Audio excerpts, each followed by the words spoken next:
जय माता की दोस्तों। माता रानी कृपा पर आपके पूरे परिवार सदा और सर्वदा बनी रहे। दोस्तों, आपका स्वागत है अपने channel my lovely home and garden में। आज की वीडियो में हम लोग जानेंगे दोस्तों, कार्तिक मास कब से शुरू हो रहा है। भगवान विष्णु का प्रिय महीना कार्तिक मास है, तो इसमें क्या महत्व है, स्नान दान का क्या महत्व है और इसका नियम क्या है, क्या करना चाहिए क्या नहीं करना चाहिए, तिथि कब से प्रारंभ हो रही है। तो बहुत ही सूक्ष्म से सूक्ष्म महत्वपूर्ण बातों पे हम लोग बात करेंगे इसके आज की वीडियो में। तो इसलिए आपसे अनुरोध है कि अंत तक अवश्य ही देखें। कोई भी जानकारी इस वीडियो की आपको अच्छी लगे तो लाइक करना ना भूलें, अपने फ्रेंड्स और फैमिली में शेयर करना ना भूलें। आप पहली बार मेरे चैनल पर आए हैं तो मेरे चैनल को सब्सक्राइब करें, बेल नोटिफिकेशन अवश्य दबाएं। कोई भी प्रश्न या सुझाव हो तो आप कमेंट बॉक्स में लिख सकते हैं। दोस्तों, कार्तिक मास के साथ ही चातुर्मास समाप्त हो जाता है। इसके साथ ही इस माह में भगवान विष्णु के साथ माता लक्ष्मी जी के साथ तुलसी जी का पूजा करने का विधान है। दोस्तों, हिंदू धर्म में कार्तिक मास का विशेष महत्व है।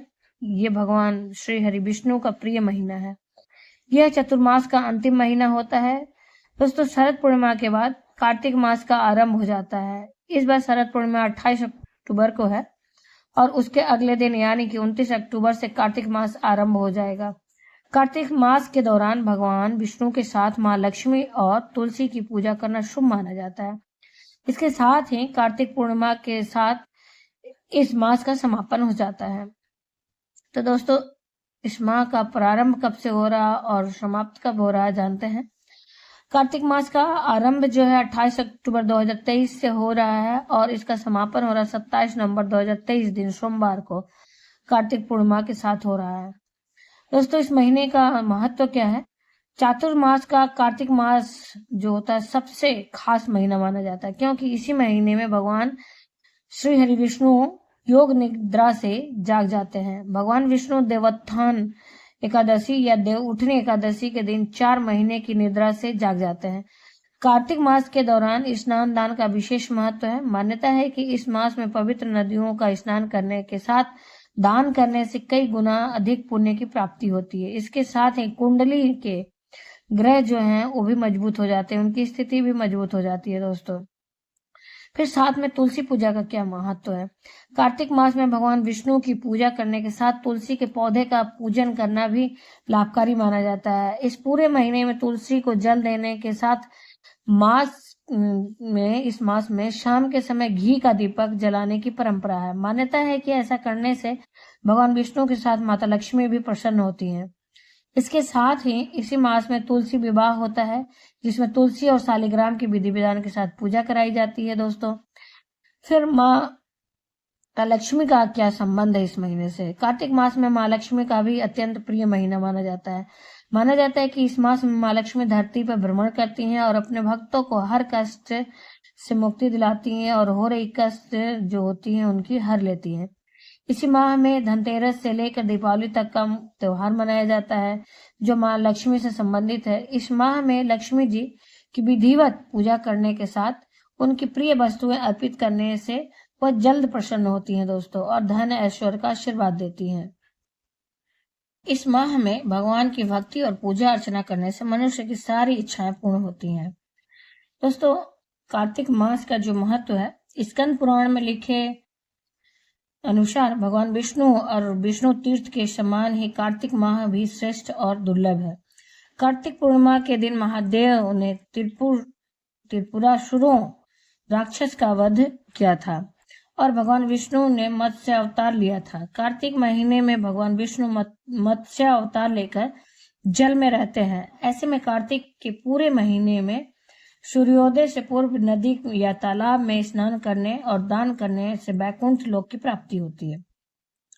यह पाप मुक्त हमारा करता है और हमें पाप से मुक्ति दिलाता है। कहते हैं स्वयं देवतागण भी कार्तिक के माह में गंगा में स्नान करने धरती पे आते हैं। दोस्तों, इस महीने में हमें क्या करना चाहिए। कार्तिक महीने में सूर्योदय से पहले उठकर पवित्र नदी के जल से स्नान करें।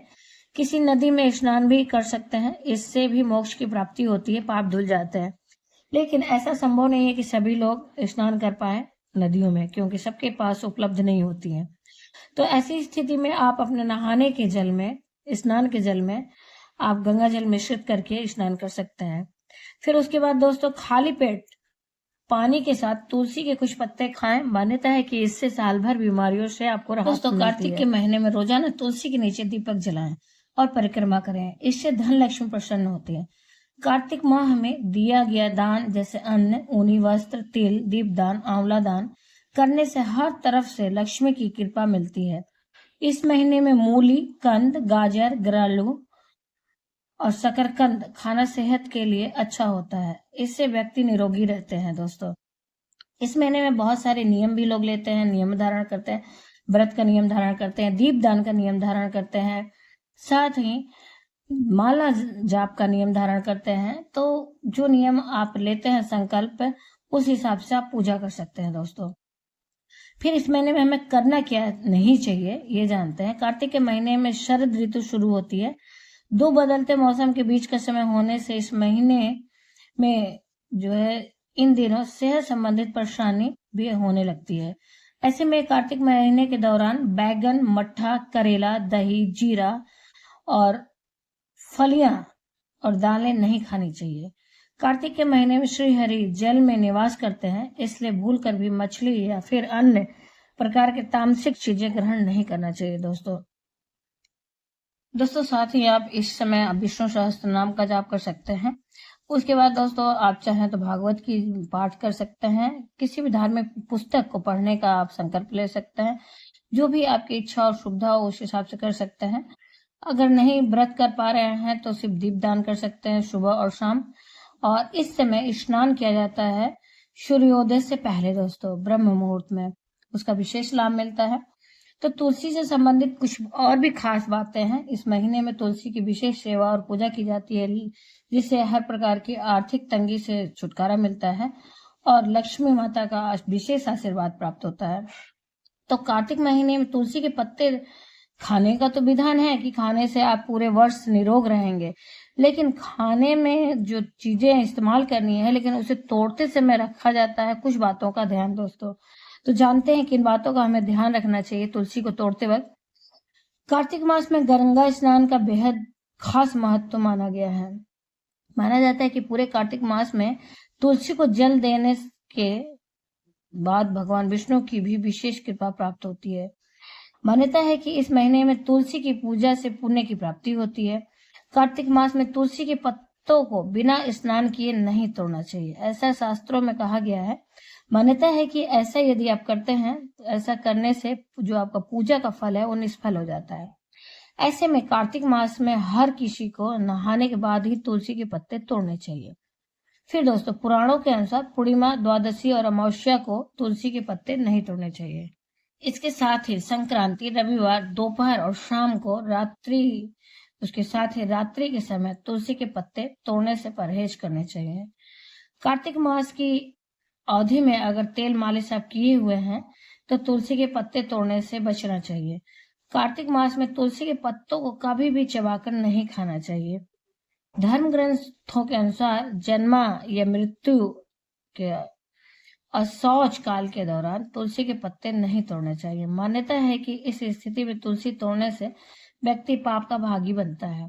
इसके अलावा पश्चिम दिशा की ओर मुंह करके भी कभी भी तुलसी के पत्ते नहीं तोड़ने चाहिए। दोस्तों तो ये तो रही कुछ सावधानियां।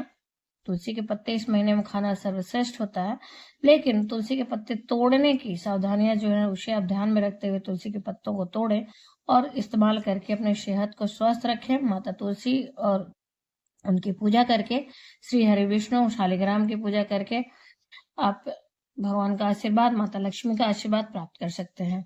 इसी महीने में शालिग्राम के साथ माता तुलसी की पूजा भी की जाती है दोस्तों।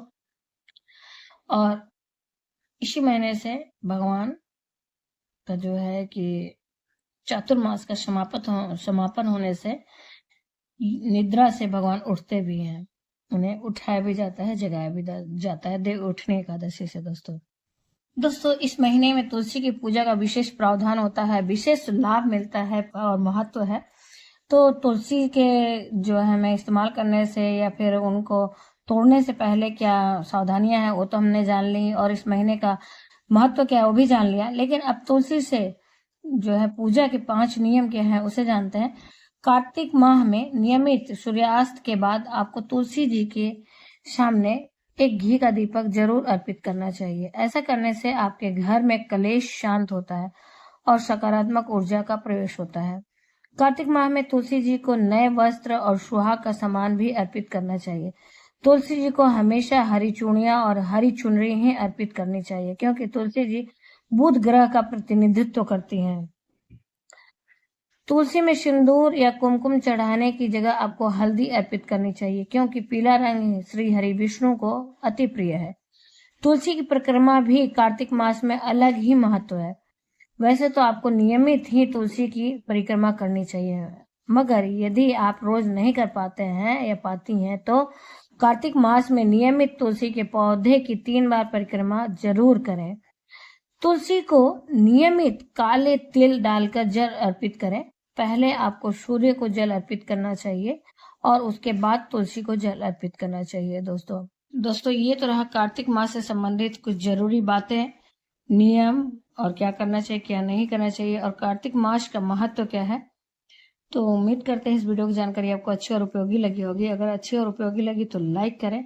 आपका एक लाइक ही हमारे लिए बहुत ही महत्वपूर्ण रहता है, महत्व रखता है, क्योंकि उसी से हम लोगों को पता चलता है कि वीडियो आपको अच्छी और उपयोगी लगी। और यदि अच्छी और उपयोगी है तो मेरे चैनल को सब्सक्राइब भी करें, बेल नोटिफिकेशन अवश्य दबाएं, जिससे आने वाली वीडियो आपको समय से प्राप्त हो सके। दोस्तों कोई भी प्रश्न या सुझाव हो तो कमेंट बॉक्स में लिख सकते हैं। फिर मिलते हैं एक नई जानकारी के साथ नए वीडियो में। तब तक के लिए जय माता की, माता रानी की कृपा और आपके पूरे परिवार सदा और सर्वदा बनी रहे। दोस्तों धन्यवाद दोस्तों।